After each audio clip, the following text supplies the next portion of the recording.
करती हूँ। आज हम हिंदी वसंत भाग 3 से पाठ 5 चिट्ठियों की अनूठी दुनिया पढ़ेंगे। इस पाठ के लेखक अरविंद कुमार सिंह जी हैं, जिनका जन्म 11 जुलाई 1962 को सुल्तानपुर उत्तर प्रदेश में हुआ था। चिट्ठियों की अनूठी दुनिया पोस्ट ऑफिस से संबंधित है, इसलिए इस वीडियो में भारतीय पोस्ट ऑफिस से संबंधित कई महत्वपूर्ण व रोचक जानकारियां दी जाएंगी। तो पाठ की शुरुआत हम 5 महत्वपूर्ण जानकारियों से शुरू करते हैं। फर्स्ट, 1774 में पहला भारतीय पोस्ट ऑफिस कलकत्ता में खोला गया था। दूसरी, 1 अक्टूबर 1854 में भारत सरकार ने डाक के लिए एक विभाग की स्थापना की थी। तीसरा, अंतर्राष्ट्रीय डाक सेवा दिवस 9 अक्टूबर सन 1967 में शुरू हुआ था। चौथा, 1 जुलाई 1876 में भारत यूनिवर्सल पोस्टल यूनियन का सदस्य बना था। इस सदस्यता को लेने वाला भारत एशिया का पहला देश है। पांचवा, वर्ष 1878 में इसका नाम बदलकर यूनिवर्सल पोस्टल यूनियन कर दिया गया था। तो चलिए हम पाठ के सार को समझते हैं। प्रस्तुत पाठ हमें चिट्ठियों की दुनिया से परिचित कराएगा। इसके अंतर्गत हम पत्रों की उपयोगिता, सभ्यता के विकास में पत्रों का योगदान, बदलती दुनिया में पत्रों की महत्वपूर्ण भूमिका, पत्र प्रेरणा के स्रोत, दस्तावेज के रूप में पत्र, ग्रामीण लोगों द्वारा पत्रों का बेसब्री से इंतजार आदि का विस्तार पूर्वक वर्णन पढ़ेंगे। तो चलिए हम अपने पाठ शुरू करते हैं। चिट्ठियों की अनूठी दुनिया। पत्रों की दुनिया भी अजीबोगरीब है और उसकी उपयोगिता हमेशा से बनी रही है। पत्र जो काम कर सकते हैं वह संचार का आधुनिक साधन नहीं कर सकता है। पत्र जैसा संतोष फोन या एसएमएस का संदेश कहाँ दे सकता है। पत्र एक नया सिलसिला शुरू करते हैं और राजनीति, साहित्य तथा कला के क्षेत्र में तमाम विवाद और नई घटनाओं की जड़ भी पत्र ही होते हैं। दुनिया का तमाम साहित्य पत्रों पर केंद्रित है तथा मानव सभ्यता के विकास में इन पत्रों ने अनूठी भूमिका निभाई है। पत्रों का भाव सब जगह एक सा है, भले ही उसका नाम अलग अलग हो। इस पैरा में हमने देखा कि पत्रों की दुनिया विचित्र है। पत्रों का महत्व हमेशा से रहा है। पत्रों का काम आजकल आधुनिक साधन से किए जा रहे हैं, परंतु वे काम पत्रों की तरह नहीं कर पा रहे हैं। आज दुनिया का ढेर सारा साहित्य पत्रों पर टिका है। मानव सभ्यता के विकास में पत्रों के योगदान को भुलाया नहीं जा सकता, भले ही उसका नाम अलग अलग हो। पत्र को उर्दू में खत्र, संस्कृत में पत्र, कन्नड़ में कागद, तेलुगु में उत्तरम, जाम्बू और लेख तथा तमिल में कड़िद कहा जाता है। पत्र यादों को सहेज कर रखते हैं, इसमें किसी को कोई संदेह नहीं है। हर एक की अपनी पत्र लेखन कला है और हर एक के पत्रों का अपना दायरा। दुनिया भर में रोज करोड़ों पत्र एक दूसरे को तलाशते तमाम ठिकानों तक पहुंचते हैं। भारत में ही रोज 4.5 करोड़ चिट्ठियां डाक में डाली जाती हैं, जो साबित करती हैं कि पत्र कितनी अहमियत रखते हैं। हम जानते हैं भारत में कई भाषाओं को बोला और सुना जाता है। इसी प्रकार पत्रों को भी अलग अलग नामों से जाना जाता है। इन पत्रों में मनुष्य की यादें छिपी हुई है।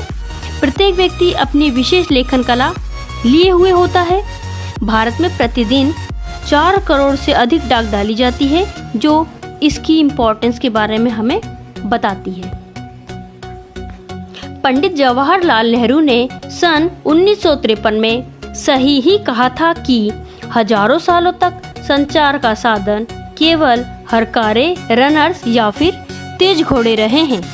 उसके बाद पहिए आए, पर रेलवे और तार से भारी बदलाव आया।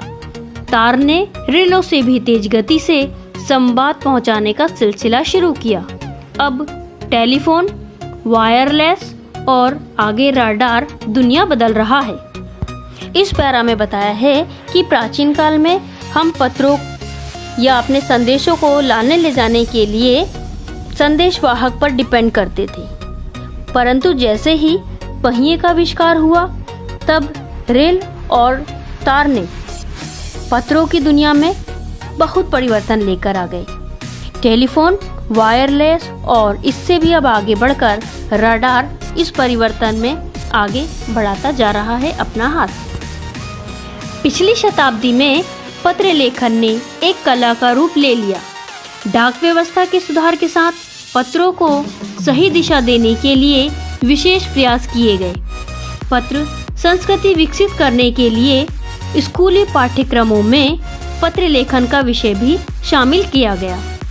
भारत ही नहीं, दुनिया के कई देशों में ये प्रयास चले और विश्व डाक संघ ने अपनी ओर से काफी प्रयास किए। विश्व डाक संघ की ओर से 16 वर्ष से कम आयु वर्ग के बच्चों के लिए पत्र लेखन प्रतियोगिताएं आयोजित करने का सिलसिला सन 1972 से शुरू किया गया। यह सही है कि खास तौर पर बड़े शहरों और महानगरों में संचार साधनों के तेज विकास और अन्य कारणों से पत्रों की आवाजाही प्रभावित हुई है, पर देहाती दुनिया आज भी चिट्ठियों से ही चल रही है।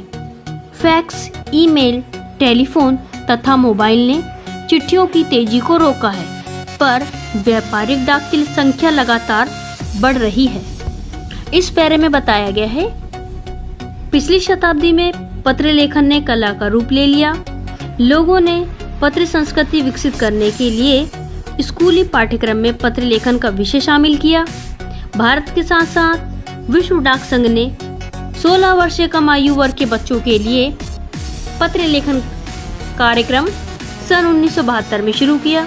यद्यपि सही है कि संचार के बढ़ते साधनों के कारण पत्रों की आवाजाही जरूर प्रभावित हुई है, परंतु व्यापारिक पत्रों की संख्या में वृद्धि हुई है। जहाँ तक पत्रों का सवाल है, अगर आप बारीकी से उसकी तह में जाएं तो आपको ऐसा कोई नहीं मिलेगा जिसने किसी पत्र को ना लिखा या ना लिखाया हो, या पत्रों का बेसब्री से जिसने इंतजार ना किया हो।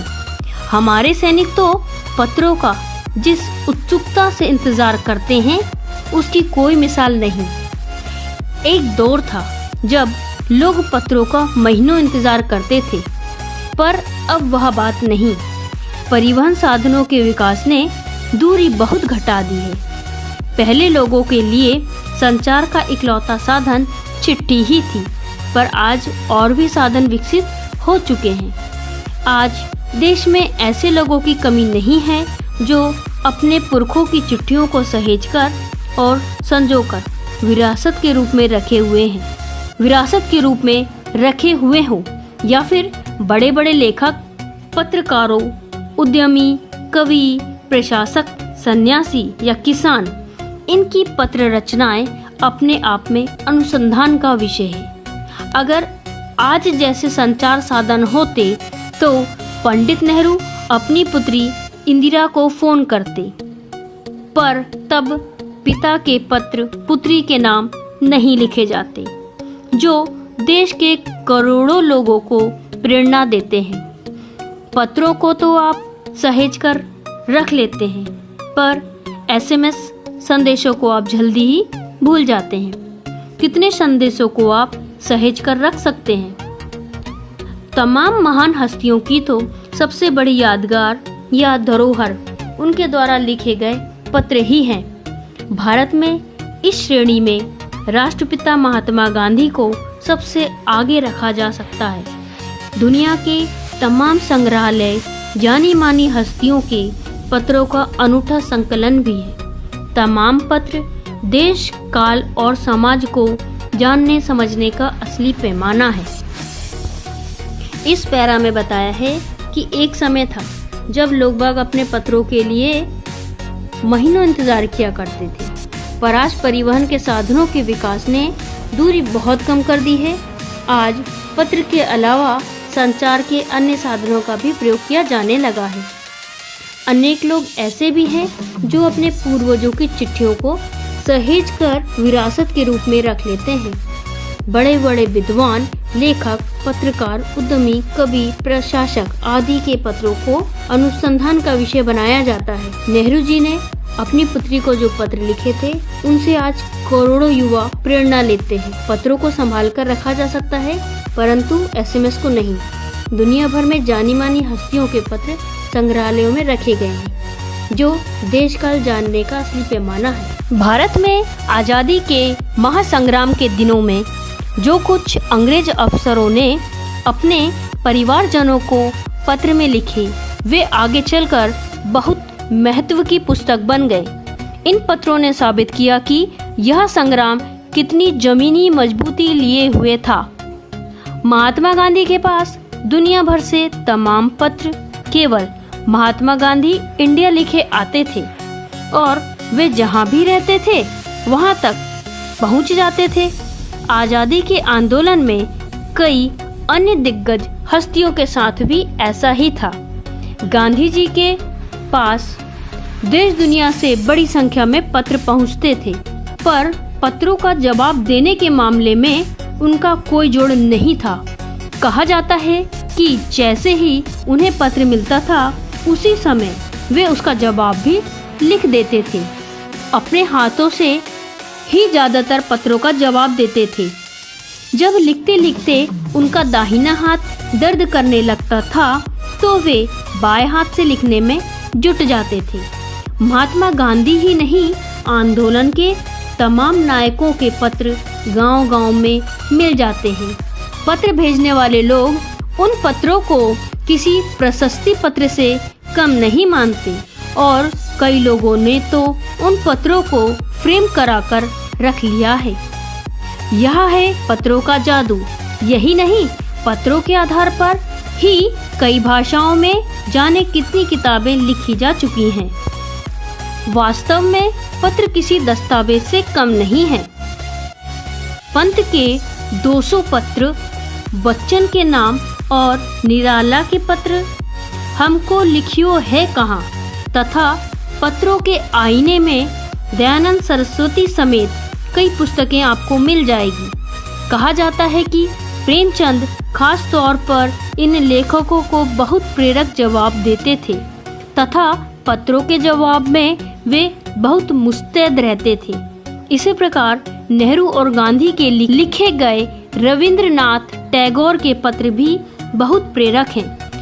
महात्मा और कवि के नाम से महात्मा गांधी और रविंद्रनाथ टैगोर के बीच सन 1915 से 1941 के बीच के पत्राचार का संग्रह प्रकाशित हुआ है, जिसमें बहुत से नए तथ्यों और उनकी मनोदशा का लेखा जोखा मिलता है।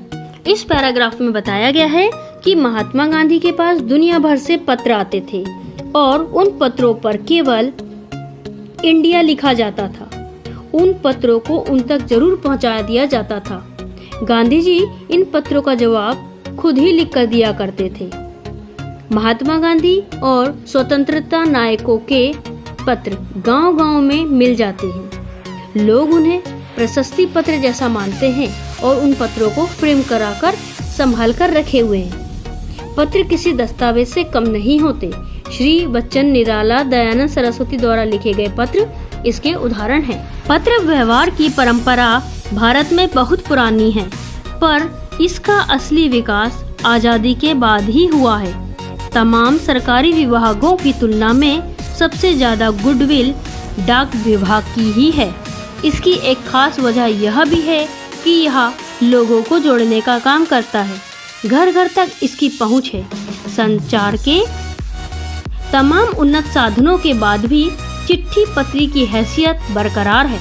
शहरी इलाकों में आलीशान हवेलियां हो या फिर झोपड़पट्टियों में रह रहे लोग, दुर्गम जंगलों में घिरे गांव हो या फिर बर्फबारी के बीच जी रहे पहाड़ों के लोग, समुद्र के तट पर रह रहे मछुआरे हो या फिर रेगिस्तान की झाड़ियों में रह रहे लोग, आज भी खतों का ही सबसे अधिक बेसब्री से इंतजार होता है। एक दो नहीं, करोड़ों लोग खतों और अन्य सेवाओं के लिए रोज भारतीय डाकघरों के दरवाजों तक पहुंचते हैं और इसकी बहुआयामी भूमिका नजर आ रही है। दूर देहात में लाखों गरीब घरों में चूल्हे मनी ऑर्डर अर्थव्यवस्था से ही चलते हैं। गांवों या गरीब बस्तियों में चिट्ठी या मनी ऑर्डर लेकर पहुंचने वाला डाकिया देवदूत के रूप में देखा जाता है। इस पैराग्राफ में बताया है पत्र व्यवहार की परंपरा भारत में बहुत पुरानी है। इसका विकास आजादी के बाद हुआ। पत्र लोगों को जोड़ने का काम करते हैं। संचार के उन्नत साधन भले ही विकसित हो गए हों, पर चिट्ठी पत्री की हैसियत अभी भी बनी हुई है। शहरी, ग्रामीण, रेगिस्तानी, पहाड़ी, झोपड़पट्टियों, जंगलों में रहने वाले सभी को पत्र का इंतजार रहता है। करोड़ों लोग खतों और अन्य सेवाओं के लिए डाकघरों के दरवाजे तक जाते हैं और आज भी देहात में पत्र और मनी ऑर्डर लाने वाले डाकियों को देवदूत के रूप में देखा जाता है। तो चलिए अब हम लोग पोस्ट ऑफिस से संबंधित कुछ और महत्वपूर्ण जानकारियां लेते हैं। पहली, सन 1972 में पिन यानी पोस्टल इंडेक्स नंबर शुरू हुए। सेकंड, सन 1877 में वीवीपी और पार्सल सेवा शुरू की गई। 3, 1879 में पोस्ट कार्ड की शुरुआत की गई। 4, 1880 में मनी ऑर्डर सर्विस शुरू हुई। 5, 1983 में पहला डाकघर जो भारतीय सीमा के बाहर खोला गया था, दक्षिण गंगोत्री अंटार्कटिका में। 6, 1986 में स्पीड पोस्ट सेवा शुरू हुई।